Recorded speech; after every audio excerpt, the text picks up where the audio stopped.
Hello, everybody. Welcome to What the Frick Live. It's Emily. Can you hear it? Oh, I hear Sorry. it. I'm There getting it is. fancy over here with some Look at background you. music. So excited. It's Emily. What the Love Frick it. Live and Mr. Oh, here we go. Mr. Will Mr. Martinez. Hello, Dark good Fringe evening. How Radio. are you? Good. How are you doing? Happy Friday the 13th. Yes, Friday the 13th, which is lucky Mhm. number because I was born on Friday the 13th Mhm. in March. But yes, happy Friday the 13th, everybody. Thank you Yes. so much. Will, what's happening over there with you this week? Anything? Oh, yeah, we had a Sorry, I'm new... distracted a little bit. My phone. No, it's all good. Yeah, we had a new episode come out today at Dark Fringe Radio. We had an interview with author Keith Thompson, and he wrote a book called The UFO Paradox, and Ooh. it really gets into about what the whole UFO phenomenon is about, how it's changed our culture, and how it's changed the way we've perceived a lot of different things in the universe and the world, especially with religion and politics. And we talk about disclosure. We talk about a lot of different things around the same subject. So, yeah, check it out, darkfringeradio.com. Interview with Keith Thompson, author of the book, The UFO Paradox. So check it out. Yes, I'm so excited to check that out. Well, you know, we've been into UFOs and Bigfoot and all that stuff over here lately too. Mhm. So all these cryptid things, all new rabbit yeah. holes for me because I'm learning about a lot of these myself. But I absolutely believe in aliens. Out of all of them, I believe in aliens. Oh, And I yeah. don't know if Yeah, I that's... classify them as aliens. I might classify them as something else, but they exist, Yeah, in my opinion. exists. They exist. Yeah, I agree So with I'm gonna say this. My mom's gonna kill me if she ends up watching you. this. Uh-oh. Hold on, let me see if I have it here. Uh-oh. Yeah, I do. Okay, we want to do a shout out to Ashland Paul Blazer High School 50th class reunion. They're Oh, celebrating wow. this weekend. Here's my mom, her senior picture in high school. So, congratulations, Mom, on being there for your That's 50th awesome. class reunion. They're going to be on the football field tonight at Putnam Stadium. My son is going there. He's going to be with Mom. My mom, You look he's just like, like your mom. Oh, my gosh. I know. I'll put Yeah, back up. that Yeah. is you. Look at that. Oh, Yeah, my it looks God. like her too. Jet has this Pretty chin lady. and everything. Wow. She What a is. pretty lady. Yes, and she's a retired teacher from Ashland Ashland School Districts too. So she graduated there, taught there for 28 years, and they'll be there at the football game this evening. They'll be out on the field, and my son's going, and he was like, That's "Do you awesome. think I could be on the field with Nana too?" I said, "Sure, why not? Like I don't care. Go right ahead." So Yeah. yeah, Well, he goes to the high school too, right? he goes to the middle school. He's in 8th grade, but Oh, he'll okay. be Yeah, at the that's high right. He's school not there yet. next week. Okay. So, That's right. but anyway, we're gonna go. I'm dressed as Wendy again tonight Oh, my too. Lord. You are. Look Yeah, at this. I did better last year, everybody. No, that's not bad. That's pretty damn good. Okay, I did better last year at the costume when I was Wendy for Halloween, but I had to dress up. Like when's the other time I want to wear this outfit? What am I gonna do? Should I do this Yeah. on a first date sometime? Meet the guy? Oh, Oh, if a guy cannot appreciate that after like the first date, then I don't know what. Seriously, because yeah, I think that's a good, icebreaker right there. You're like, I oh, think so too. this is different. This is a different approach. We are streaming live tonight here on Facebook, YouTube, and Rumble. So thank you everybody for tuning in. Please share the show out and make some comments and everything. Keeps us in the algorithm. Ask some questions Please. during the show. We're here. We'll pull them up when we can. But we appreciate everybody for tuning in on this Friday the 13th. So Yes. we're going to move on tonight because we got a lot to talk about Yeah. Stanley Kubrick. And Yeah.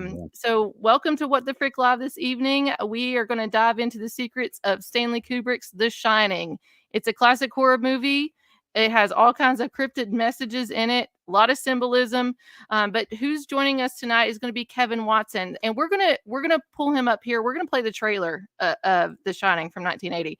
But Kevin Watson, he's a talented sound designer for top shows on Disney Plus and Netflix. He's also the founder of WKW Creative, which is a website that we'll be also showing and promoting here tonight on What the Frick Live. He has a passion in film. He shares sharp insights on storytelling and movies, revealing some hidden layers in the movies. And these layers on The Shining go on and on and on. So let's watch the trailer, and then we'll have Kevin on after this. Here we go. I don't suppose they told you anything in Denver about the tragedy we had up here during the winter of 1970? I hired a man named Charles Grady as the winter caretaker. From what I've been told, I mean, he seemed like a completely normal individual. But at some point during the winter, he must have suffered some kind of a complete mental breakdown. He ran amok and killed his family with an axe.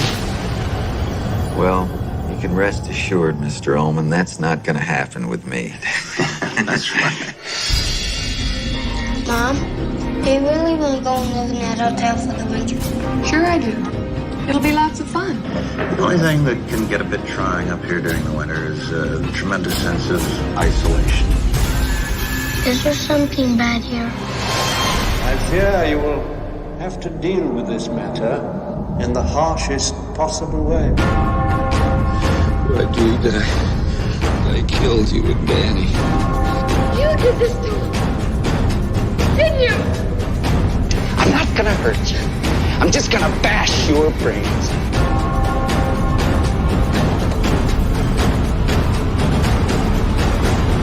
Here's Johnny.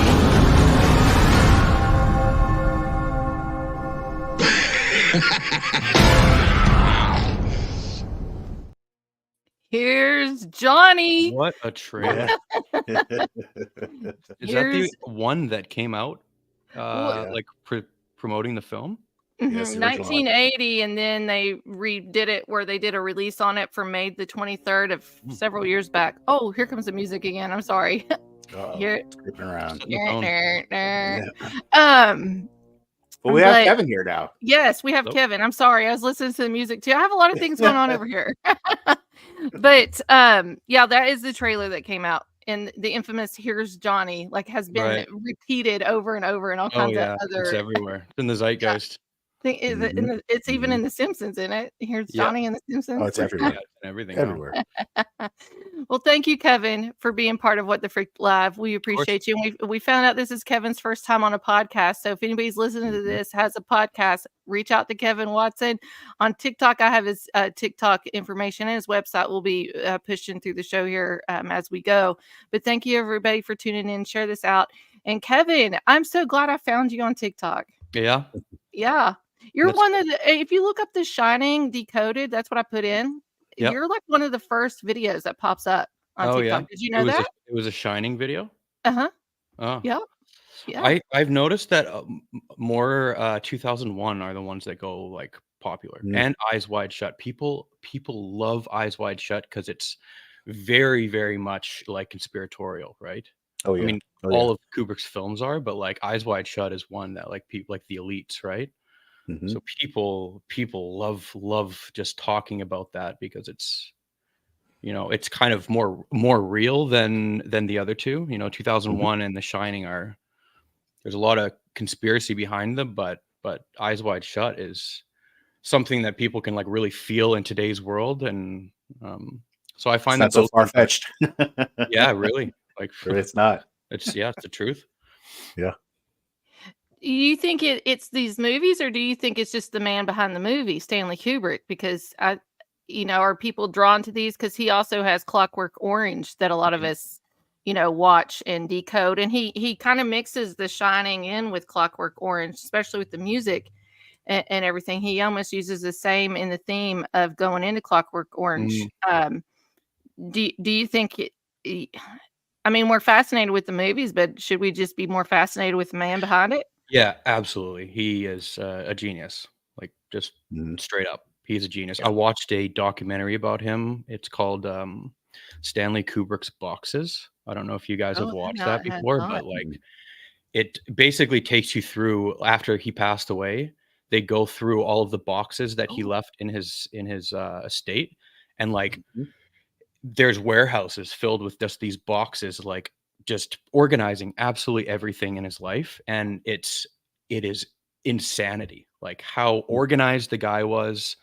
Um, every single thing that kind of happened and came his way, he had a folder and a file, and like it was all filed in these boxes, completely organized. So if he had a thought about like, oh, I need, 10 years ago, I took pictures of doors for this movie to like, filming locations. He's like, boom, right there. There's the file. It's filed here. It was in July. It's all very much organized in these boxes, and it's crazy to see how the guy's brain works. Like you watch that documentary and you see that he was on a different level, like completely on a different level. His brain works differently than anybody else's. Like I always think like, oh, I'm capable of so much, but when you read about somebody like that, like Yeah. it's very humbling, you know. Mhm. Mhm. it Mhm. is. And so I have a question, then I have Will ask you some questions Sure. too. So we're talking about Stanley Kubrick here, and my first love of him is The Shining. I was born in 1981 on Friday the 13th. And, Cool. so I grew up watching this at times. I remember my mom covering my eyes on some of the clips there, The Shining I couldn't watch. Yeah, the whole But but we know Stanley Kubrick is on a different level than anything. So when you watch this and coming from your background that you have, Kevin, what do you think his deeper message is in the movie, The Shining in particular? Like what specific things? Yeah, like what kind of deeper messages Oh, than what we would just I got normally. a ton here. Okay. I think that the movie in general is, I think there's two ways of watching movies, and with Stanley Kubrick, it's like you really got to dial into this. You can watch the movie for the plot that's right in front of you, like dialogue, actions, locations, and then there's another side to it. And if you start going down that rabbit hole of analyzing Stanley Kubrick's films, you will find a Mhm. million different things, and a lot of people write them off almost because it's like, the sky is blue because blah blah blah, that kind of joke that you had when you were in English class in high school, like, oh, you're looking way too into this. But Mhm. things connect, and the guy was so smart that he could put all of these messages into a movie that was telling us like a simple story, but behind the scenes there's so much going on that people that want to see it, they will see it. Mhm. Mhm. And people that don't want to see it just have a movie to watch, it's fine. And that's why I think his movies are just, they're still around today. And like what other kind of movies are like this? Like people, we are None. sitting here right now talking about these movies that were made so long ago. Mhm. um and there's still, you still don't really know everything about any of it. Like it's just Mhm. it's constantly, every time that you watch the movies you pick something out. Like Mhm. just before I hopped on here, I was rewatching the movie, and just little things like, the first time that you see the two twins when Mhm. Danny's playing darts, and then he turns around and he sees the two twins. Like right after that, you go to a different scene 15 seconds later, and these two women that look exactly the same are saying goodbye to Allman, the hotel manager. And it's just like little things like that that you constantly pick up on, that Yeah. like there's Yeah. parallels to this. There's just like that just happened, and then this is happening. So if you're looking for Mhm. those things, you really can find them. Mhm. Um, Mhm. Duality, a lot of duality. oh, Yeah. a ton, especially in The Yeah. Shining, like tons of it. Yeah. Yeah. Um, Also, one that that everybody talks about, and I'm sure is very popular. And for those that do or don't know, but the moon landing hoax allegory about mm, this, this is probably one of the most famous ones. Obviously, the little kid Danny with the sweater, with the Apollo 11 sweater. The hotel looking like a launch pad. There was all these things that were like all kind of like pointing to the moon landing hoax. Talk about that if you could. I am not a proponent of that, to be completely Are you honest. not? Okay. I'm not Okay. really, because I think that it is stretching just a small amount. I really do think that. If you guys have insight on it, I'd love to hear it. But one thing that I do find a little bit strange is that his 2001 footage looks very, very, very similar. So That's true. that is one thing that kind of makes me think a little bit. But that's one. That's one that personally is going a little bit far. But okay. If you guys want to chat about that, like, we totally can. Yeah. Go ahead, Will. Yeah, no, like Emily just pointed out here, this picture, and that was one thing that I brought up too. And then the kind of like the eerie nature of the whole film itself, like you were saying, like you can watch a film 2 different ways. You can watch a film for the plot itself, but then you can look at it from a lot of different angles. And that theory kind of lands into the psychological toll, like supposedly like Kubrick endured when he was kind of like, if you believe this whole theory, that he was asked to fake the moon landing. So, that was kind of like an allegory to what was happening in the Shining, how much pain that he was kind of suffering through by doing what he did. Well, because I think the moon landing is... Sorry. Go ahead. Oh, no, go ahead.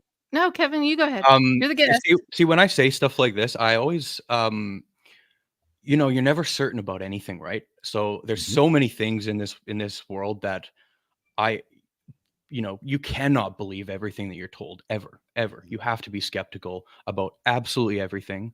You can't believe anything that you're told. It's just, that's the era that we live in. Absolutely.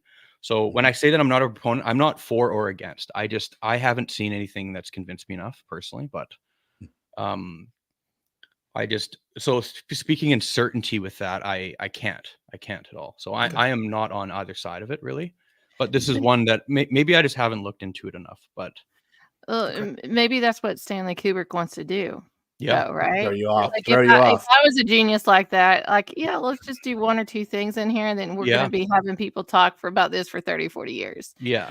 But I do have a clip of Stanley Kubrick talking about the moon landing and how he was asked. This was right before he passed away. So let's play this clip real quick and just listen to what he has to say. The moon landings were fake. What are you talking about? I don't know what you're talking about. You're referring to something... The fake moon landing.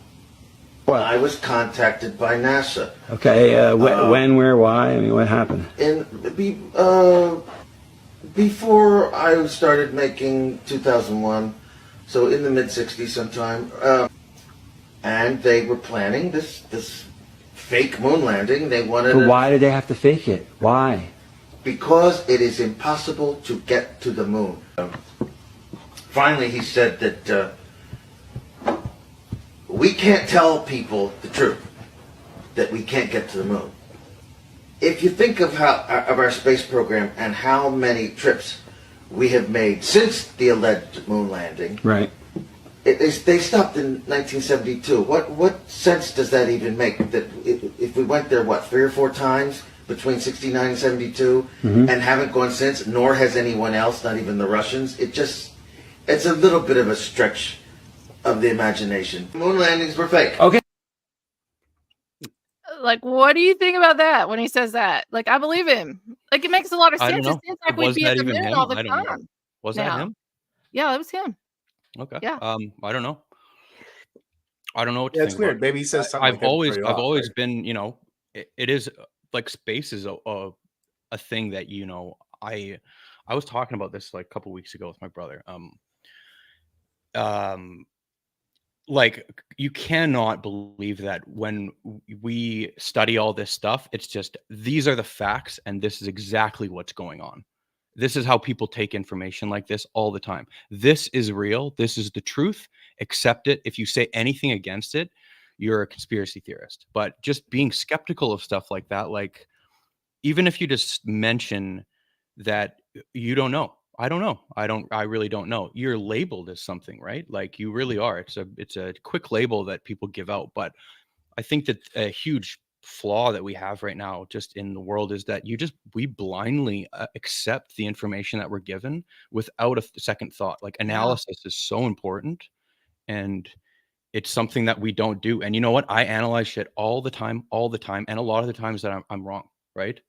But at least I'm trying to do the work and question things. And I just think, that it's wrong. It is very wrong to just accept things. So when I see stuff like that, the moment that I hear stuff like that, it is an immediate question of, I don't know, I need to look into it. I really do, because I know the traditional way of like the traditional way of like looking at that is like, no, that's the immediately where your brain goes. A lot of people, their brain goes to, no, that's not true because of this. Oh, conspiracy theories. But that's not the right way to look at the world. I don't think you have to question everything. And so I don't know, that's the answer. I really don't know, but I wouldn't put it past them at all, because you guys have seen Eyes Wide Shut? Yes.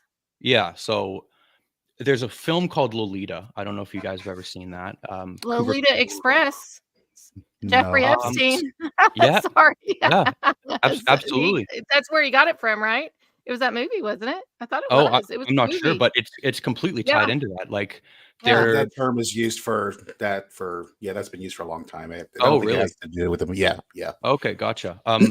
Yeah. So in Eyes Wide Shut, there's 2 tennis rackets in the woman's what's her name, Alice, in her bedroom, and that Lolita. I think Kubrick made Lolita, right? He made a film called Lolita. It was about an older man grooming a younger woman. Yes. A younger woman, and on the front of the camp that they're in, there's 2 tennis rackets that are crossed, and like just like in the movie. So he, making a movie about the elitist, doing all this crazy stuff, and then adding stuff like that into it. Like, come on, of course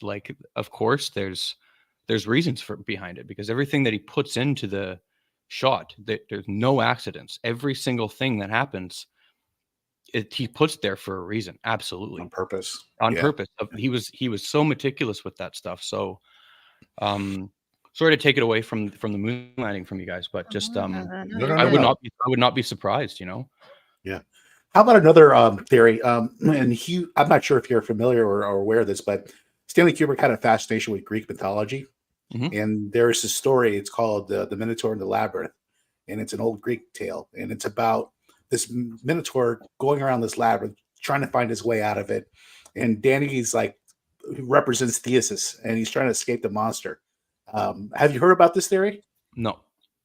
Yeah. So, I mean, it's basically if you look at the film from a different angle, like we were talking about from the beginning, it's just basically this monster, which is the Minotaur carrying an axe, because that's what they usually carry. Right. In mythology. And of course, that's what he's using, to kill Wendy. This whole allegory of him and Danny, Danny trying to escape him and him getting lost in the labyrinth and eventually dying. So that's also another theory as well. Yeah. Right. Yeah. That's incredible. You know what? When I was watching the movie today, like the first couple scenes that's in there, and I was thinking, like, how did they find that? They must have made it. Yeah. They must have made that. They had to have made that. Yeah. Yeah. There's I can't remember exactly, but there's a theory about the maze, about is it Dante's Inferno or something like that? Well, that or the maze is like the labyrinth. I mean, remember the movie The Labyrinth with what's his face, the singer David Bowie and stuff. It's a maze. It's a maze, the labyrinth. So it kind of all ties in, and like even Stanley Kubrick is a freaking genius. Like he puts so smart. These images in, even with Jack Torrance's tie here, with the labyrinth pattern on the tie and things. Ooh, and that's actually another allegory. Think about it. The tie being around his neck. That's what ends up dying in the labyrinth. So that's around his neck. Think about that. Do you guys know the Native American theory about this movie? I've heard about that. Tell me about that. Tell us. Yes. It is, without a doubt, like I am 100%. There's no skepticism in my brain that this is not exactly what the movie is trying to tell us about. Everything to do with the additives, like what I was talking about before. There's one way of watching a movie, and then there's another way of watching the movie. This without a doubt, in my opinion, this is what the second side of this movie is about. Everything leads to it. Like the colors. Okay, so you have to start out like focusing. I have some notes here that I'm actually going to stare at while Yeah, go ahead. yeah, Yeah, go please. right ahead. Okay, so okay, so people that aren't like film people need to understand that like color in film is so important. So that green tie that he was wearing, Jack is wearing green the entire movie up until he has that dream, right? And then he falls on the ground, and that's the first scene that he starts to snap. Like that's when he really snaps. And then for the rest of the movie, he's not wearing any green anymore. It's only red, right? So there's everything in this movie is surrounded around like the different colors. And so Ullman, Ullman, the manager of the hotel. Yes. Yeah. At the beginning, he's wearing red, white, and blue. He's got a American flag on his desk, right? Yeah. Yes. So he's here. I'm going to look at these for a second. But isn't his last name Grady? No, Ullman? Grady is the guy that he's talking about he's talking about the guy who hired Jack. Hired him. I thought his last name was Grady too. No. Grady was the guy that was killed. But also another weird fact that there's two Gradys in the film. They call him Charles Grady. Yeah, but it's just the names. Like Ullman calls him Charles Grady, but then later on when we meet the Grady in the bathroom, his name is something else, but Grady. And also the kids in the story that Ullman is telling, they're 8 and 9 or 8 and 10 years old, right? But when we see the twins, they're twins. So more duality, but also there's a big story behind the history of the hotel and the history of the Gradys being there. Okay, so anyways, I'll explain the Native American thing. So with the colors are super important, right?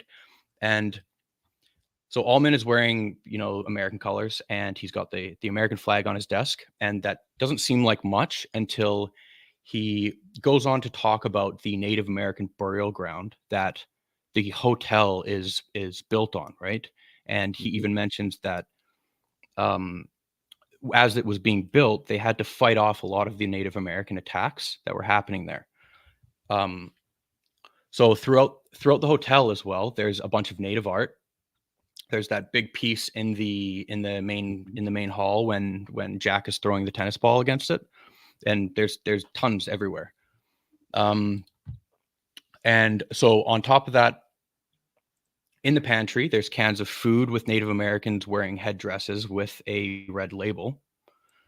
I'm just going to name off a bunch of the things that are colored, and then I will get to the explanation of what's actually going on. So there's cans of food with the Native Americans wearing headdresses with a red label.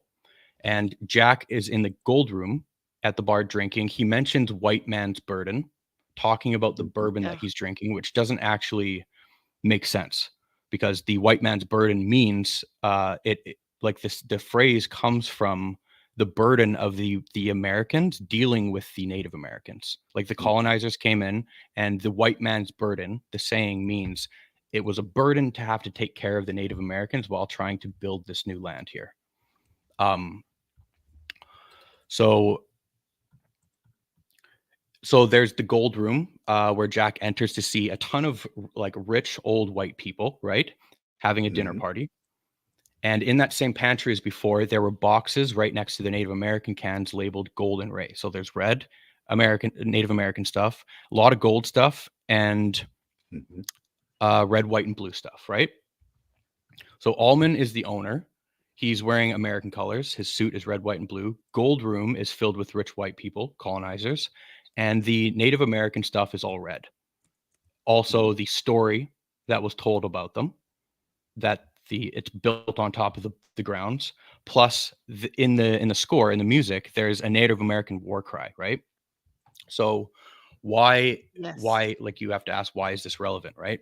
So, like, during the gold rush in 1850, there was a Native American genocide that was caused by the United States government allowing the colonizers to like flourish in the lands and the Native Americans to die out.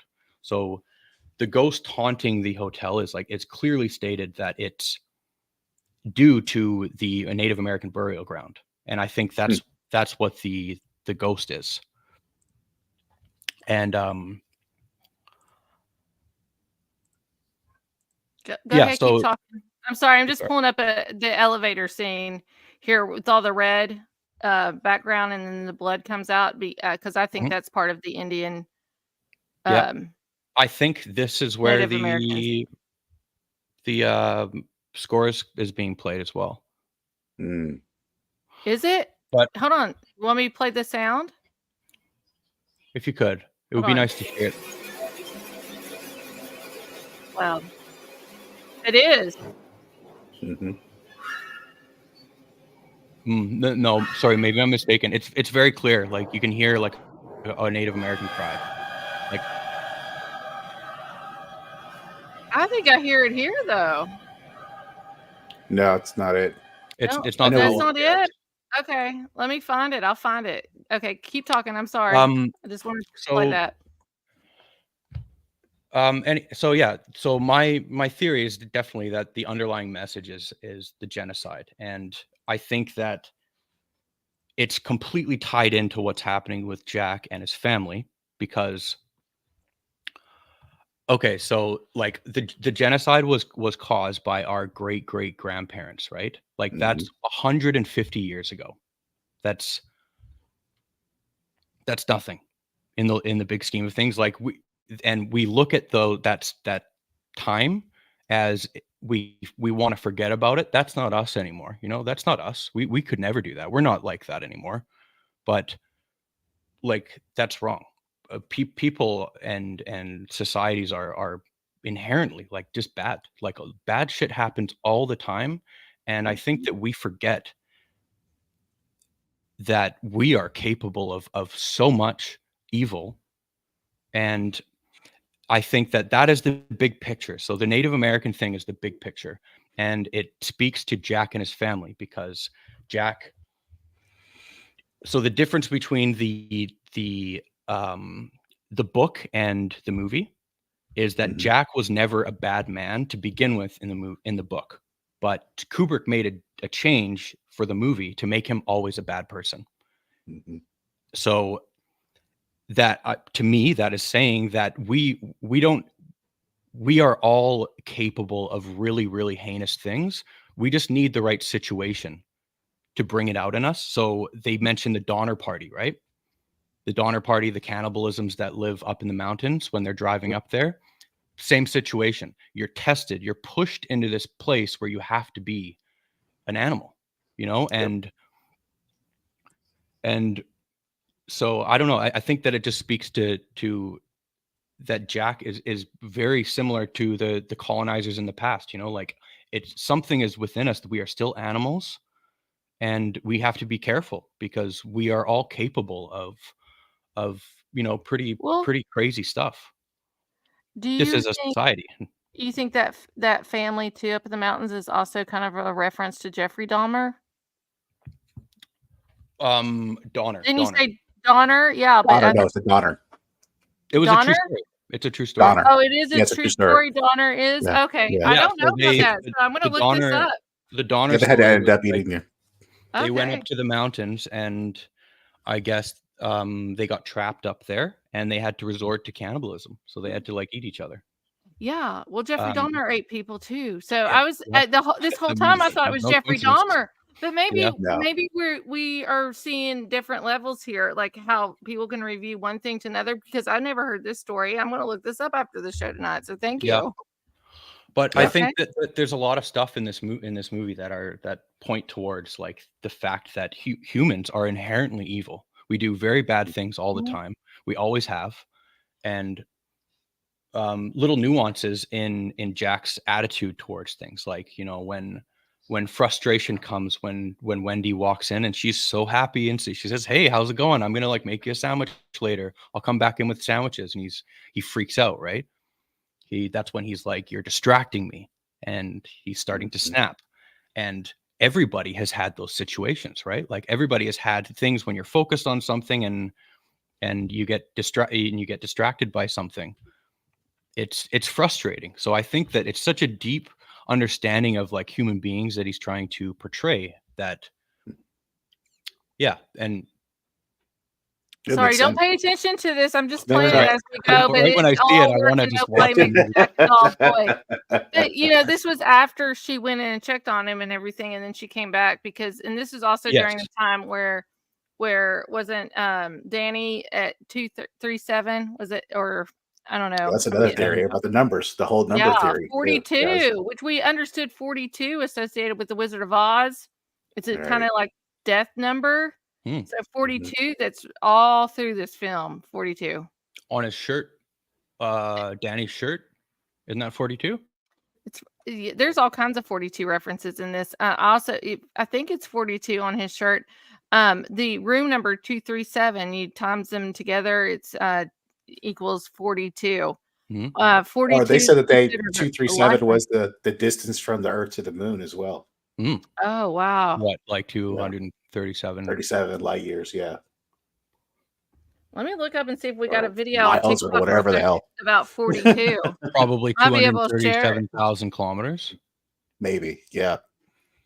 I think Wendy flipped these pages 42 times. I'm just kidding. I don't They sat there and filmed her 42 times. Somebody typed that out, eh? Like they got somebody literally. Like that's crazy too. Did you see how many times that she flipped that? Maybe 20. You know, but that whole stack, that entire stack was typed out.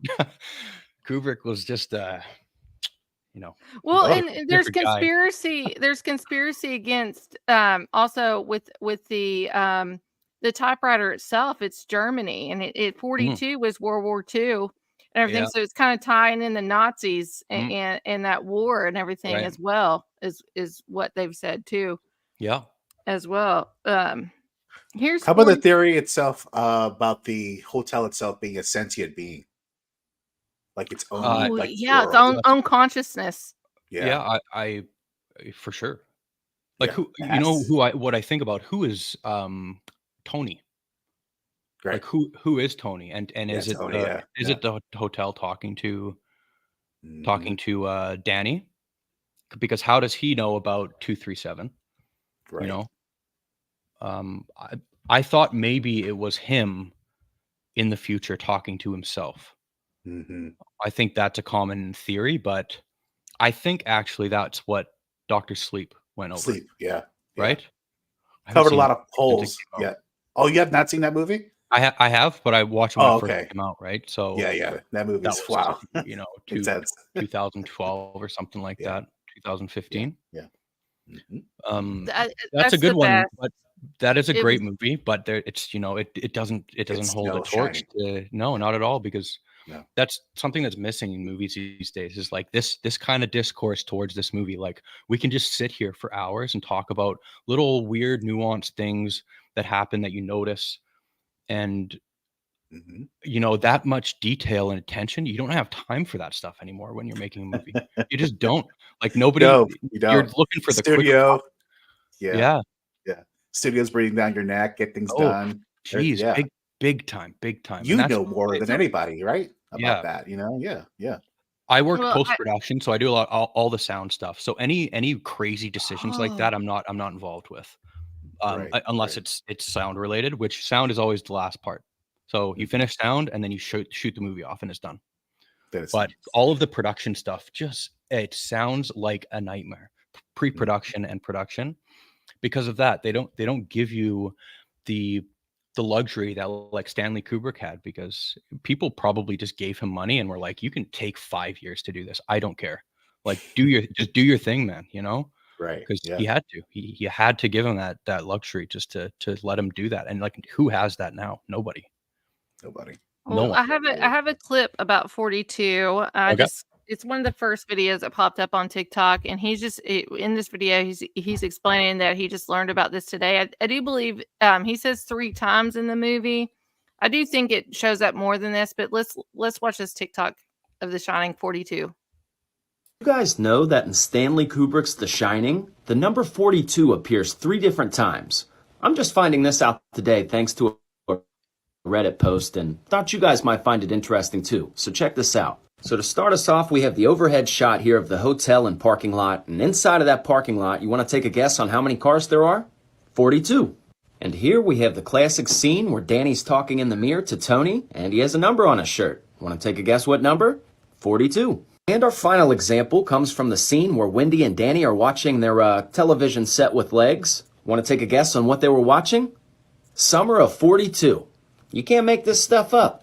Now, I didn't find any meaning behind all of this, and I'm not sure if it's a coincidence or what, but I'm kind of curious to know what you guys think. Is there a reason behind the number 42, or is it just a coincidence?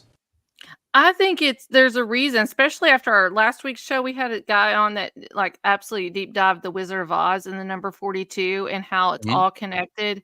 And Cool. 42 is a life number. If you look it up, just Google like what does 42 mean?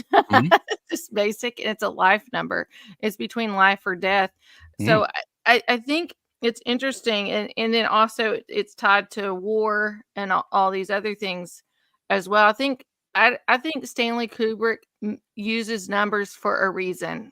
I honestly do. I don't think he just throws a number up on the screen for no reason at all.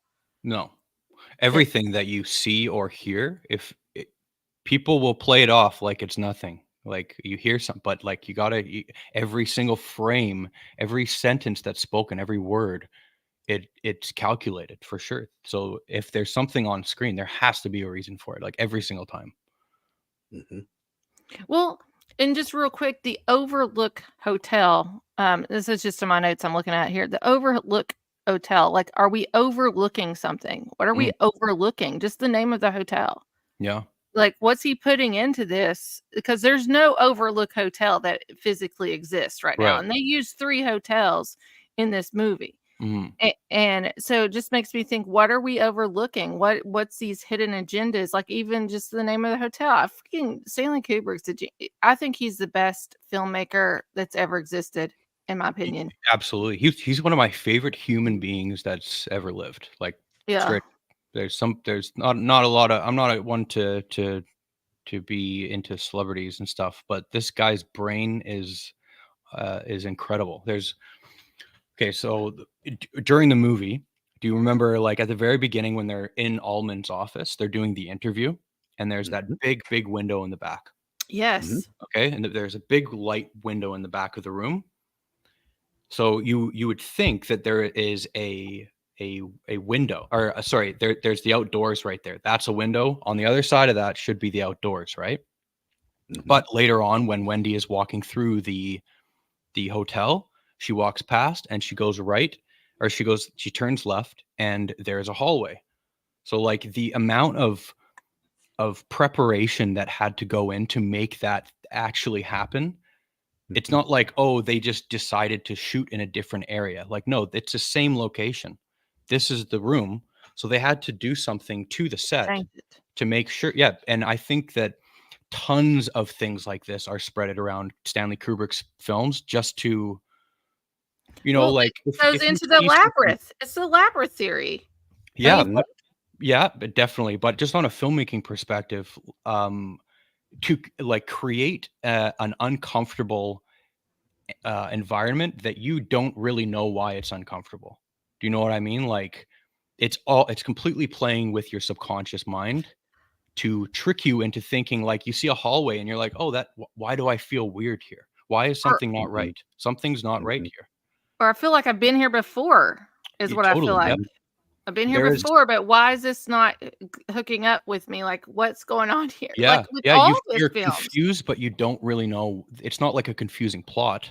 Right. Something is off that you're not picking up on. And there's a scene in Eyes Wide Shut where Tom Cruise is walking on the streets of New York, right? There's Christmas lights. He's just walking around. There's tons of footage of him just walking around the streets of New York in that movie at nighttime. And there is one, it's maybe 5 seconds long of rear projection. So like behind the actor. So like here, you would put a projector and play the street moving and the actor would walk on a treadmill. Does that make sense? Am I explaining that properly? Yeah. I'm not being confusing by Kind of like explaining they that. do like a car scene almost, like where they have the scene behind them in the car, right? Exactly. Right. So Right. why would he take so much time and effort to get 5 seconds of the movie just to be a rear projection when you have hours of footage of him walking around? There you go, right there. Yeah, That's a right there. projector behind him. And is it 20 seconds long? Yeah, it's 20 like 20 seconds. seconds Here, I'll turn it before up. and after. Hold on. The show this is only 10 seconds of the clip, but the Yeah. video on YouTube's 21 seconds. Okay. Yeah, see it like how quick is this? They could have easily Makes sense. filmed this. Filmed that, right? Why? Like on set. I think Yeah. probably to create it looks right, but it doesn't look right. It doesn't, right? It looks off. No, Yeah. but It's a little like bit look off. at him. It looks like CGI or something. Yeah. Like he looks like he's Yeah. standing out of the background here when Totally. you're watching it. I think like he's just Yeah, that's trying to green play. screen. He's trying to fuck with you. That's what he's trying to do. He's trying to like Yeah. throw you off in some weird way. Sorry, can I Makes me swear want to on look this? at the cars. Makes me want to look at the signs. Look, we got 3, 4, 5. Is that 3, 4, 5? Like No. Stanley Kubrick, why are you doing this to me? Yeah, but That's what it makes me look I like. think that's one of the reasons why people have so many questions and they analyze these things so much because something is there. Something's not right. Something needs to be answered. You're looking for answers everywhere you can get them. And that's on purpose. Like for sure, that is intentional. How about the elemental theory? Have you thought about this one? This is one I actually came up with my own, just watching the film. The different elements of, the world. You got fire, water, of course, the Jack playing the fire element, he gets weakened by the lady coming out of the water. He eventually dies from the cold. You know what I mean? So there's a lot of these elements that are like, you kind of see like, okay, I see there's a different kind of maybe meanings behind this here. Yeah. A lot of it is like this whole movie is like a lot of elements. Yeah. I know that originally the water was huge in I don't know if it's in the book. You know what I just found out actually is that there's a mini series of this movie. Yes. And that's actually I've never filmed at seen the it. Stanley Hotel in Estes Park, Colorado, Okay. Kevin. Have you guys watched it? I Yeah, it haven't came out on gotten to watch TV like a long time ago. Yeah. It doesn't look amazing, but it's definitely something I'm going to check out. But in that movie, or in that series, I watched a scene of it today, and from underneath the door of 237, there is like a ton of water pouring out. So just to feed into your There you go. theory, Yeah. there's stuff all the time. Yeah. And how about all the footage that was cut out? I'm sorry, Emily. All the footage that was cut out from these films. I mean, there's tons of footage that's cut out. Let's go through a lot of that. I mean, and especially Eyes Wide Shut. I mean, I think a lot of people kind of speculate that's kind of the reason why he ended up dead at the end. And he ended up having to cut like I think an hour worth of film or something like that. Yeah, something 25 crazy. minutes, I think it was. Okay, 25. Okay, I was But I mean, you have to ask yourself how much of that was the ritual. Because there's a lot of that is the very quick. ritual. Look at you. Sorry. I know rituals in with this, but we haven't mentioned it on the show tonight. Keep talking. I'm so sorry, Kevin. That just It's like the satanic ritual is what I'm talking about from Eyes Wide Shut. Yeah. Eyes Wide Shut. Yeah, like it's think what you want and believe what you want, but this man made a movie about a very, very touchy topic about elitists doing these crazy things that we kind of have proof of. Like we really do. There's proof of this stuff going on, and it's crazy because this is 1999, right? And kind of within the last 5-10 years has this really, really come out. But you can't, again, just think of it what you want, whatever, but you cannot dispute the fact that this man made a movie about something very, very touchy to expose a lot of very powerful people. And 3 days before he died, he presented his final cut to the studio, right? To the production company. And they wanted to cut 25 minutes out. And he said no. 3 days later, he dies. And then they cut the 25 minutes out of the movie anyways. So coincidence? maybe, but come on. Well, we You know, got come Tom on. Cruise. Like, We got Tom Cruise in there. I think he's also exposing Scientology, yeah, in my opinion. no, totally. And you like ask why is it Tom Cruise and Nicole Kidman, like the two like Well, top dogs of Hollywood at the time? Why would he choose them to do well, this do you movie? know I don't about Nicole Kidman's dad, right? No. Okay, I'm not gonna tell you. Drop it on him, And Emily. then Drop it on him. I Drop it will on him. message you about. We will have to have you come on for part 2, Yeah. all about Eyes Sure. Wide Shut. Absolutely. And definitely. Nicole Kidman. Everybody that's listening via podcast and everything like that, go look up Nicole Kidman's father. Look up the school he's associated with. It's an elite school. Go look him up. He's yeah. And I'll honestly, definitely I do that. don't know if Nicole Kidman and Tom Cruise is smart enough to understand what Kubrick was doing, or maybe they were, or I don't know. At that time, if I'm a Hollywood elite, Stanley Kubrick You wants know to what? film me in my film, I'm gonna go. I don't think that he explained this stuff to anybody. I don't Yeah, think I I don't think that know. he had this plan and he put things on screen, and Genius. it's not like he's gonna say, okay, you know what? There's this very, very secretive thing that I'm trying to expose, and this is why we're doing. Like, who is he gonna tell about that? Of course, nobody. Like, he's never gonna sit down with somebody and talk about this, especially somebody like him. Right. Yeah. But that you know, I'm not a huge, you know, like there's so much talk about stuff like this happening all the time, and I'm, you know, a lot of the times I brush it off. But something like this is just there's too much coincidence there. There is too much. You can't brush it off. Especially with the subject matter. Yeah, like come on. Yeah. Like that is the one That's movie that is so close to home. And you know, in 1999, the Lolita, the reference with the tennis rackets, like that absolutely is a reference. You can't just play that off as like, oh, it's just tennis rackets on the ground. Like you're thinking too much about this. No. That's definitely. And Kubrick was he either made Lolita or he was involved. I think he might have written it. And okay, so that was 1999. You know, like 25 years ago, and only within the last 5 years has this stuff actually been a reality, right? So for 20 years prior to 5 years ago, it was conspiracy theory. And now within the past 5 years, you're like, oh yeah, yep, he's right. Yep, that's true. So like how much of the stuff that we theorize about is exactly like that. Like people judge for thinking too much about stuff. But then in 5 years, you're just gonna be like, oh, actually, yeah, okay, you were right. Dude, let me tell you, when I saw that movie for the first time, I was like, I freaking knew it. I knew it. Yeah, right. I was like, I knew it. I was like, and nobody believes me. I was like, look, they made a movie about it, and nobody says anything about it. Yeah. And look, now we're talking about it, like you said, 25 years later. Now it's just like completely proved. It is actually just a proven fact. Yep. Wild. And so, have you guys seen the Eyes Wide Shut Rothschild family party? Well, that's what I was going to say. When 1999, I was a senior in high school. I graduated. That's my year I graduated. And this came out, and it was big to do because all of us girls loved Tom Cruise back then. I can't stand him now, but we all like it was like the big thing to do to sneak to go see this movie. And Nicole Kidman was hot too back then. Well, Nicole, she was hot, and she's actually come up. She's doing all kinds of movies now. It's like there's a big push forward of Nicole Kidman right now. But with Eyes Wide Shut and everything, back then, now I wasn't a conspiracy theorist back then.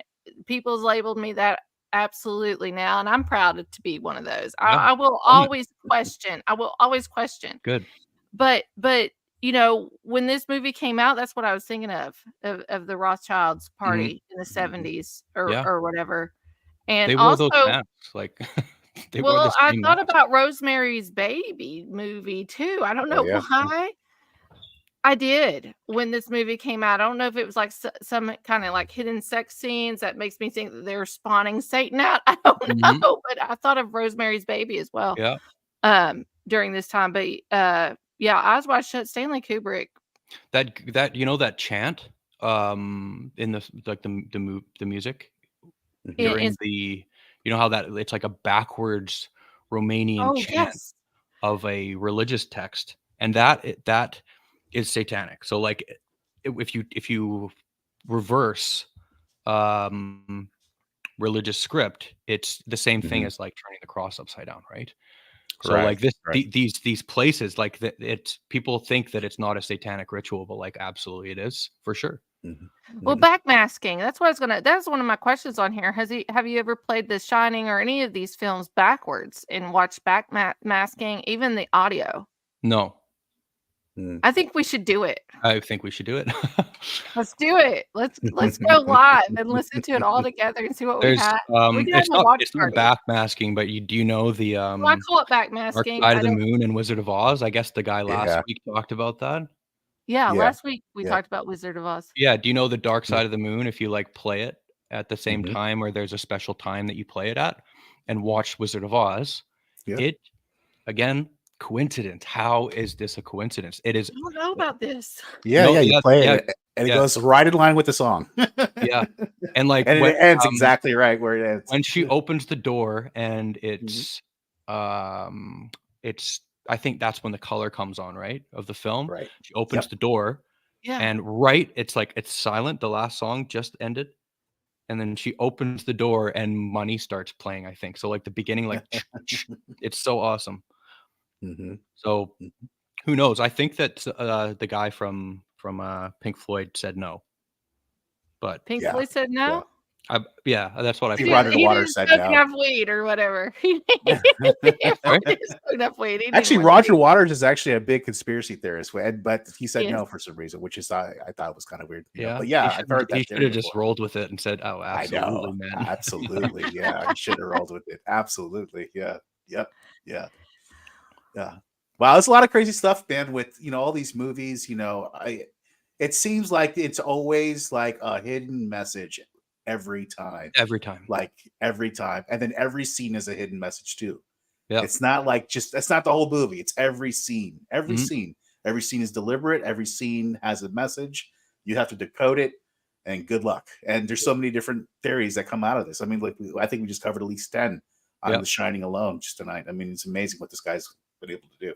And we got a ton more on that. So, real quick, I'll have a question. I'll have Will ask one final question, and then we'll let you go and everything. But so for people, because we're coming out on creepy season, Halloween, and all this stuff. September, October, are my two favorite months ever, and Oh, it's yeah. Friday the I 13th. love So it. everybody, we need to go watch the Stanley Hotel. I'm sorry, the The Shining. Shining.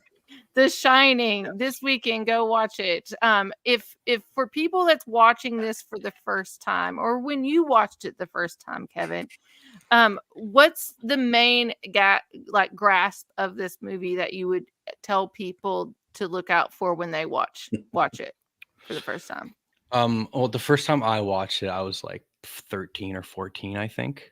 And I just love Jack Nicholson. So that's why I liked it. So if you're 13 and 14, I'm sure probably just love Jack Nicholson while you're watching it. But what to look out for? I think hidden just don't. I mean, me personally, when I watch the movie, I don't like to just watch it for the story, because that is not what you're supposed to do with these movies, in my opinion. So I guess when you're watching the movie, try and really, really use an analytical brain and think about what you are witnessing and what's happening behind the scenes, what's really going on and what's connected. And if there's an answer given you to like, oh, he's crazy and he's trying to kill people, like you gotta go a little bit deeper than that. You have to It's not that simple. and yeah, it's not that simple. And that's what filmmaking has really that's why I love film, like just film in general, is not because of good movies. I like to sit there and drive myself crazy thinking about these things afterwards, and that's how I know a film is good. So Right. Yeah.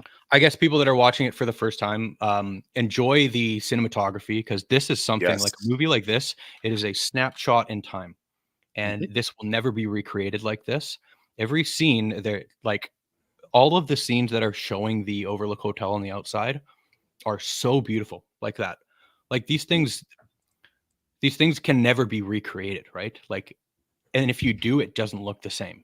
It's a snapshot in time. And I actually noticed that with the picture of your mom that you put up at the beginning. I find those things so awesome, because that like style of photography, that kind of like picture of your mom, there you go.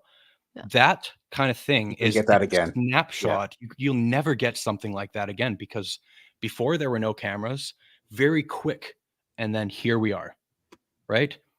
So that little amount of time that she is in this photo, it's such a small amount of time that like cameras were kind of getting popular for people to get pictures taken of them, and then boom, the digital camera came out. Yep. You know, so I don't know. I'm right. rambling I about love stuff, this time. but it's really cool. I think I was born in the wrong time. I do. I think Like I was. too I early, you should mean? have been Or a too Gen late? X.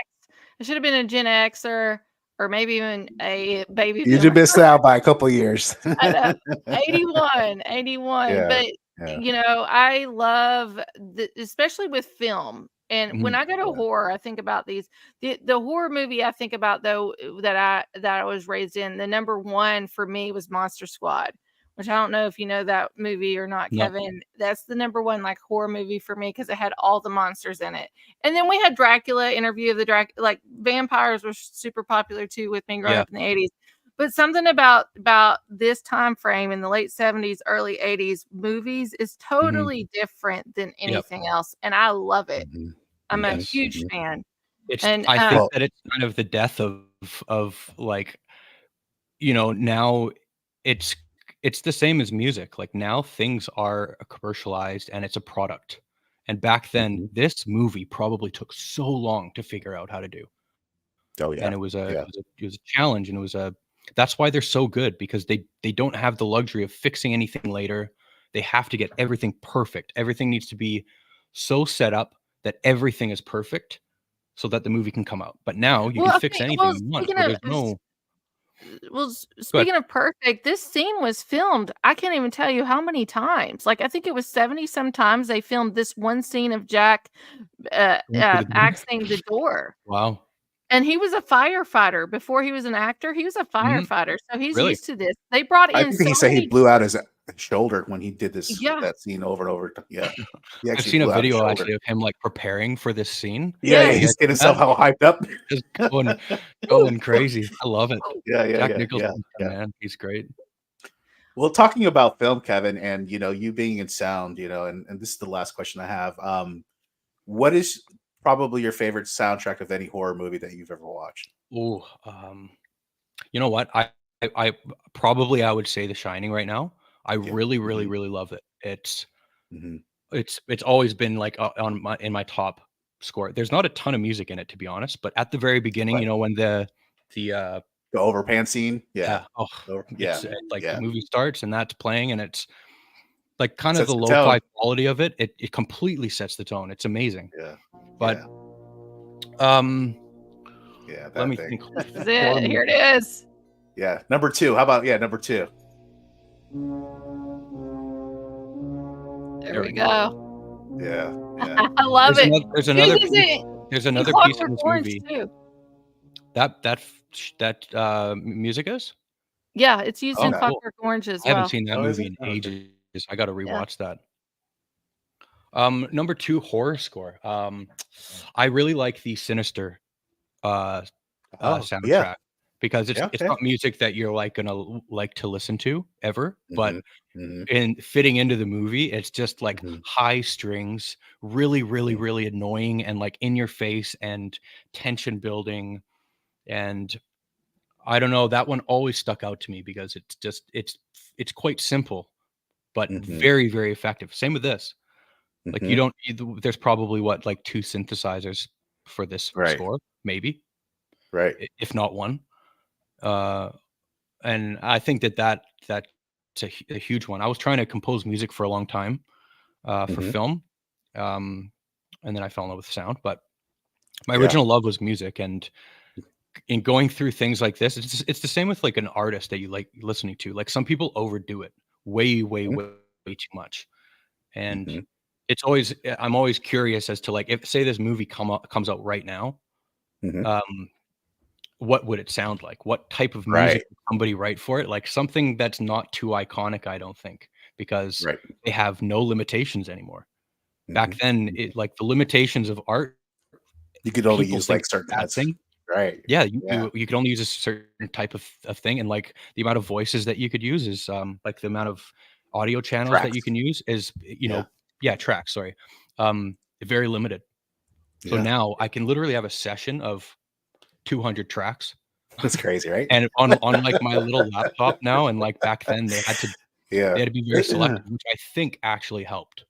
It made them create like really make a good decision on what they were doing. Same with the movies. And I just think it is kind of missing in today's like filmmaking, is that we have too much freedom. There's too much that we can do. And I think the best art is created with strict boundaries and not total freedom, because, you know, have you guys seen any like notable horror movies recently? Well, I've seen what the last one that I saw in the theater was, I saw it with my son, which was the Late Night with the Devil, which I thought was fantastic. The one with the talk show host. Yes. Okay, I haven't watched that one yet. You have to watch it, because if you grew up, I don't know how old you are, Kevin, but if you grew up in the 80s, so if you grew up in the 80s, you kind of like, man, that looks exactly like the 70s and 80s. You're like, really? It's kind of like The Shining, like that. Like, it's got that kind really of hard like, to read. It does. It does, because it doesn't deviate from the scenery, doesn't deviate from the studio and the backstage as much. That's pretty much the two scenes that you pretty much see throughout the whole film, except for like back memory scenes that guy has. But the main crux of the film is just usually it's in the studio in the back or in the studio in the front, and they just do such a great job of just how they made it look like the 80s. I mean, I gave it so much props, because I was like, man, if I told my son is 16 years old, I was like, this is what the 80s looks like. And that main actor in that movie is fantastic. He's always like I'm sure, I think in this movie he's not like some twisted guy, but he's always some like weird twisted guy, you know. He's awesome. This movie, I mean, you got to watch it. It's really, really cool. Good. I'll check it out. They're saying really quick too, Long Legs with I saw that too. Is it good? Will? Long Legs? I thought it was great. I thought it was Jack Nicholson, or not Jack Nicholson, but it's no. What's his Nick face? Cage. Nick Cage. Yeah, and he does a fantastic job as the bad guy. But he's another one of those. Spoiler alert: he's not the bad guy. Yeah. It's crazy. No, spoil. Yeah, it's crazy. No. Listen, the story goes so many different ways. That's not even. Yeah, that's a little thing. Okay. There's so many different ways this movie goes, but it's kind of like compared it to Silence of the Lambs from the 90s. Okay. Yeah, but it's more of a supernatural twist that's involved in that. Yeah. Nice. Yeah. Well, all right, 2 movies on my radar now. Awesome. Well, definitely. Speed of sound and everything. I do want to play this, and then I'll have one last thing for you, Kevin. We'll let you go and we'll close out the show. But one of the most top 5 scary movies for me is The Strangers. It was just based off Charles Manson. Helter Skelter in many aspects. Oh, but really? Liv Tyler's in this, and the reason why I think this is so scary for me is because of the lack of sound. Right. And so let's play this trailer real quick. And the clips you're going to see this when the sound cuts out and it's so silent. It's here in the film. It freaked me out. I was not married at the time at all, and I try to watch this here at my house all by myself. I didn't have my son. This is before my kids. That's the worst movie to watch. Eh? Like, I was standing up in this living room that I'm in now and watching it and leaving and going into the kitchen and coming back and looking at the screen. Grabbing your shotgun. Yes. Yeah. So let's watch this trailer, The Strangers official trailer, Liv Tyler. This is 2008. So here we go. Cool. Look, no sound on the beginning of it. Little bit.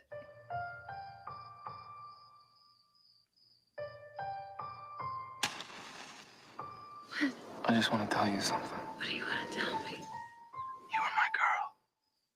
I love you, Jimmy.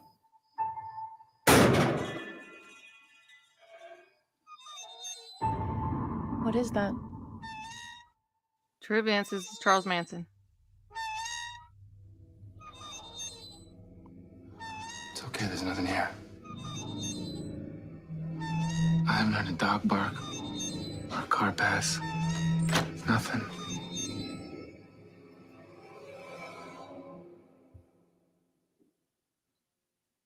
Oh, hell no. No sound. I'm by myself right now, guys. Okay. There's someone out there. God. Now, they're playing sound here, but let me tell you, in the movie, there's no sound in this. Yeah. Hello? What is it? It's my phone. Oh my God. We gotta get out of here. But open the door, and I just want you to run, okay? The axe through the door. It was funny. Through the door. There it is. Look at that.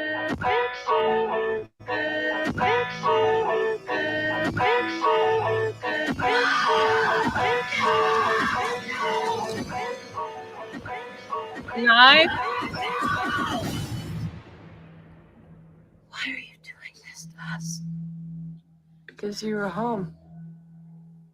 The Strangers, man. That was There's a part huge 2. hit when it came out, right? I remember Yeah, watching I that think when it was so. new. I think part 2's Yeah. out now too, but real quick, yeah, that's one of the scariest horror movies for me. And if Yeah. you watch the movie, there's not that much sound. That's the trailer of it to draw people in, but there's really not that much sound. But Right. real quick, we're gonna let you go, Kevin. This has been an awesome show. We're gonna have you come Awesome. back on. Yeah, I would love to. Absolutely. This is great.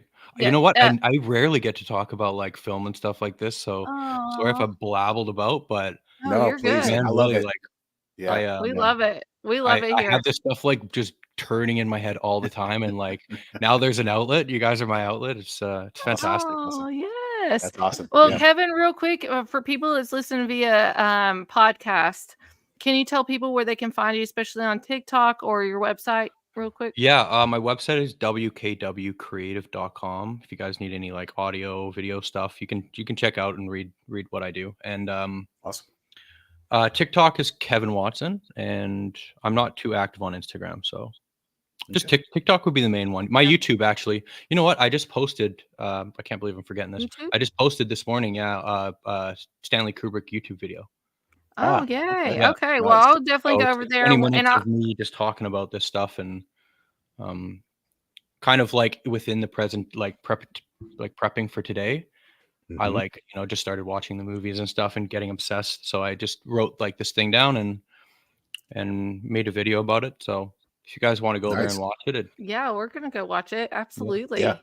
Yes. Love all But that stuff.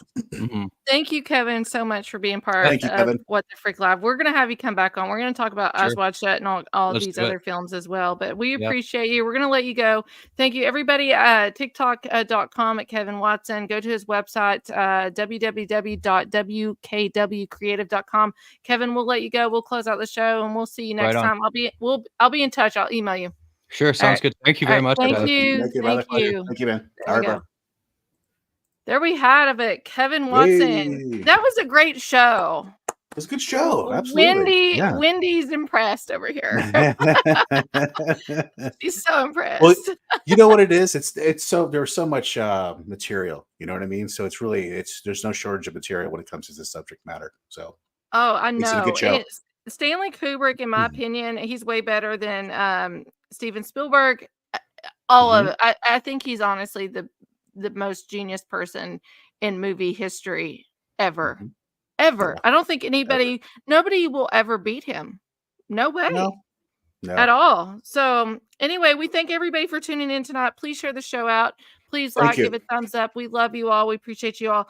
We're going to be here next week with, finally, because we've had to reschedule a couple times, Dennis Stone, American Stoneheads. We're going to be talking about the yes. mysteries behind it. I have a special clip for him too that I put together. And I don't know. Hopefully he'll like it. But we're going to be talking sure about he will. American Stonehenge next week. And we appreciate everybody. Have a wonderful, safe weekend. Happy Friday the 13th. And go watch The Shining. Go watch Eyes Wide Shut. Eyes Shut. And Yes. do The Strangers. And real quick, Will, with you, if you could spit out a movie real quick, a horror movie that they should watch this weekend since it's Friday the 13th, what would it be? Long Legs, definitely. That's a good one if you like a kind of like a true crime kind of thing with a little bit of supernatural mixed into it. As far as anything else lately, I don't know. That's probably the only one I could recommend right now as of late. But that's Beetlejuice. Go see Beetlejuice too. Of course. Yeah, I saw it last week. I loved How it. was it? I haven't seen it yet. People are bashing it on TikTok, but I'm like, really? What do you expect after 30 years? You just gotta have come fun on. with this. You gotta have fun with it. It's fun. Yeah, I took Jet with it. Jet loved it. We came back See? home, watched Beetlejuice 1 again. There we So go. that's Yeah. what matters. It's memories and everything. So go watch That's Beetlejuice 2 awesome. in the theaters. But thank you, There you everybody. go. We'll see you next week here, same time, Friday at 7 p.m. Eastern Standard Time. Have a great, wonderful, happy Friday the 13th weekend. Thank you.